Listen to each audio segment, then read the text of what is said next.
15 տարի առաջ բանակում ոչ մարտական պայմաններում մահացած ժամկետային զինծառայող Վալերիկ Մուրադյանի գործը դատարանում է։ Մեղադրյալը նրա ծառայեկից Ավետիք Խաչատրյանն է, որն այժմ ընդհատակում է։ Հենց սա է պատճառը, որ գործը կքննվի հեռակա։ 4 ամսվա զինծառայող Վալերիկ Մուրադյանը մահացել է 2010 թվականի մարտին։ Ըստ պաշտոնական վարկածի նա ինքնասպան էր եղել։ Դին հայտնաբերվել էր Զորամասի տարածքում պտտաձողից կախված։ Գործը քննվել է 2010-ից, սակայն պարբերաբար կասեցվել ու վերսկսվել է։ Մուրադյանին ինքնասպանության հասցնելու համար նրա երկու ծառայեկիցը մեղադրյալի կարգավիճակ են ունեցել միայն դեպքից մի քանի տարի անց 2017-ին, երբ արդեն հասցրել էին լքել երկիրը։ Այնուհետև քրեական գործով վարույթը կասեցվել էր արդեն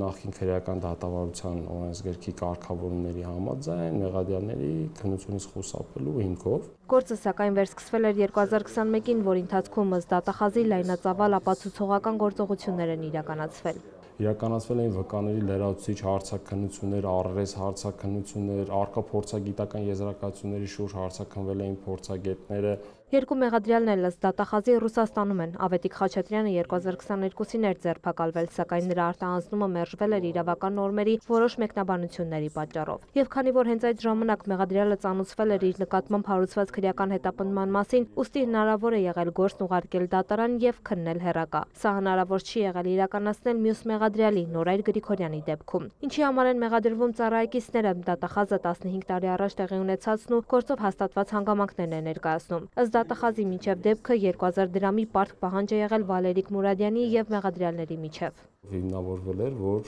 Ավետիք Խաչատրյանը 2010 թվականի մարտի 14-ին Վալերիկ Մուրադյանի մահվան օրը արդեն իսկ 2000 դրամ գումարի պահանջ էր ներկայացել Վալերիկ Մուրադյանին, վերջինս խոստացել էր այդ օրվա ընթացքում վերադարձնել գումարը։ Մի քանի անգամ պահանջելուց հետո ըստ դատախազի Վալերիկ Մուրադյանը խոստացել է, որ իրեն Պարկ համագյուղացի զինծառայողից կվերցնի գումարը եւ կվերադարձնի, սակայն պարզվել է, որ նա նույնպես ի վիճակի չէր վճարել։ Հետագայում խոսակցությունը շարունակելու նպատակով Զորամասում առանձին պայմանագրային զինծառայողների համար նախատեսված սենյակ էին հրավիրել Վալերիկ Մուրադյանին, որտեղ ներկա են եղել սույն գործով երկու մեղադրյալներ, Ավետիք Խաչատրյանը, Նորայր Գրիգորյանը։ Հանդիպմանը կրկին պնդել են, որ Մուրադյանը պետք է 2 ժամվա ընթացքում վերադարձնի պարտքը։ Հստակ գիտակցելով, որ նման պայմաններում նաև Վալերիկ Մուրադյանի երթվելու հանգամանքը հաշվի առնելով գումարը չներկայացնելը հանգեցնելու է զինծառայողների փոխհարաբերություններին բնորոշ սոցիալական դիրքի նվազման, նվաստացման եւ որոշակի զինծառայողի պիտակավորման։ Հանդիպման ընթացքում ըստ մեղադրանքի Մուրադյանը խնդրել է զրույցը հետաձգել։ Նույն օրը արդեն կես գիշերն անց հայտնաբերվել է զինծառայողի դին։ Զինծառայողի մայրը Նանա Մուրադյանը տարիներ շարունակ պնդում է, որդին ոչ թե ինքնասպան է եղել, այլ նրան սպանել են։ Օբյեկտիվ չափանիշներով, եթե մենք ունենայինք ինքնասպանության հասցնելու բավարար հիմքեր, շատ վաղուց այս վարույթը ավարտված կլիներ։ Ես վստահ եմ, պետությունը 15 տարի ռեսուրս է ծախսել եւ աննպատակ ռեսուրսը պիտի չծախսեր։ Հստակ ավարտին հասցներ եւ որ մասնակի է հիմա էլ շարունակվում գործի քննություն ուղարկվել դատարան, ապա եւս մեկ անգամ համոզմունք ունենք, առավել եւս որ շատ կարեւորագույն ապացույցները այլևս մենք չունենք։ Ընդ որում սա նշում եմ երկու կողմերից համար անբարենպաստ հետևանքի առումով եւ քննչական մարմնի եւ դատախազության համար որպես վարույթ իրականացնող մարմին եւ մեզ համար որպես դժողի ներկայացուցիչներ այդ ապացույցները բոլորիս են անհրաժեշտ ճշմարտության բացահայտման առումով։ Մենք չունենք նման պայմաններում մենք ունենք չփարատված կասկած։ Ըստ Պապիկյանի քննությունը թերի է իրականացվել, դեպքի վայրից չեն վերցվել կարևոր ապացույցներ, օրինակ ձեռքերից նմուշներ։ Այն թոկը, այն պարանը, որի միջոցով ինքը կախվել է, պետք է ենթադրաբար այդ պարանին ինքը ձեռքերով դիպչած լիներ։ Մենք չունենք ապացույց իր ձեռքերի վրա մատնահետքեր կամ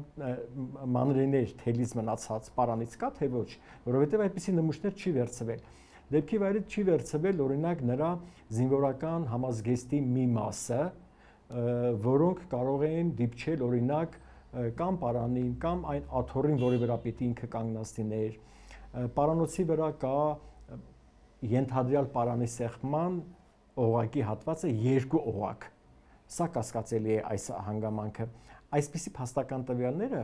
առնվազն կասկած են հարուցում։ Տուժողի ներկայացուցիչը ցավով է նշում, որ ի սկզբանե շատ ապացույցներ չեն պահպանվել եւ այս պահին դրանք վերականգնել հնարավոր չէ։ Դատախազն էլ նշում է, գործով մի շարք ապացույցներ կան, այդ թվում ականատես վկաների ցուցմունքներ։ Ընդ որում ցուցմունք տված ականատեսների թվում նաեւ այն երկու զինծառայողներն են, որոնք դեպքի օրը ներկա են եղել Վալերիկ Մուրադյանի եւ երկու մեղադրյալի գումար պահանջելու խոսակցությանը։ Դատախազը պնդում է, որ ըստ գործով հաստատված հանգամանքների Վալերիկ Մուրադյանը ոչ թե սպանվել է, այլ նրան հասցրել են ինքնասպանության։ Ընդ որում Մարդու իրավունքների Եվրոպական դատարանը եւս ներկայացված նյութերում չի գտել զինծառայողի մորային պնդումների ապացույցները, որ որդին սպանվել է։ Մարդու իրավունքների Եվրոպական դատարանը 2022-ին վճռել էր, որ պատշաճ քննություն չի իրականացվել գործի բացահայտման համար։ Միջազգային դատարանը Հայաստանին պարտավորեցրել է որդեկորիս մորը որպես ոչ նյութական վնասի փոխհատուցում 20,000 եվրո հատկացնել։ Այսպիսով մեղադրյալ Ավետիք Խաչատրյանի մասն ուղարկվել է դատարան, իսկ Նորայր Գրիգորյանի մասով քննությունը դեռ շարունակվում է։ Երկուսի նկատմամբ հայտարարված է հետախուզում եւ որպես խափանման միջոց է ընտրված